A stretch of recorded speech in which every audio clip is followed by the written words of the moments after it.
Today we are going to be talking about historic properties and historic districts, the do's and don'ts, and what you should know if you're going to be purchasing or renovating in them. So it's a little bit different depending on where you are, but in the city of Atlanta, I will say it is super easy. We actually have an online portal through the city that they have links to all the districts, to the actual landmark districts, the sites themselves. There's contact information. There's also a searchable map so you can put your address in and see where you apply to. Outside of Atlanta, it can be a little bit more difficult, but typically speaking, it is really easy. And if you're not sure, ask your real estate agent, ask an architect, ask somebody who knows the industry. Georgia Trust is a great resource as well, and they can definitely help you out with that. We knew very little when we went to purchasing a historic home, and so we had all of these dreams of adding this window in the front and maybe changing up this, and what the reality was, a lot more strict. So we did a lot of revisions to our design and planning, and it would have just been better to probably have a little bit more information up front. So in order to renovate in a historic district, you need to be prepared to go through the Historic District Board of Review, an organization within the city specific to your local historic district that is going to have final say on the design of at least the exterior of your building. Basically anything you can see from the street will need to be reviewed and approved. If there's one thing you should know, it is 100% you need to understand that the permitting and the zoning is not all you have to go through.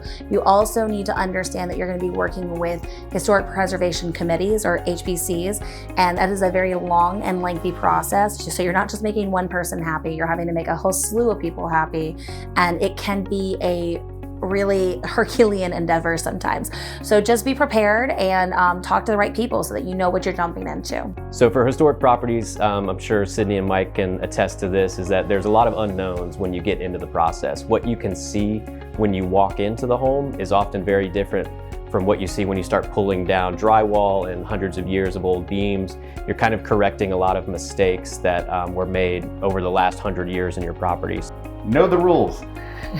Know the rules. Probably Super true. important. Definitely know what you can and can't do before buying a property, because there is a lot of limitations to what you can change on the outside. So if you're unhappy about the exterior appearance of your house, that's probably the components that's going to stick the most. So typically speaking, what you can and can't do for historic properties, I like to say, is inside versus outside.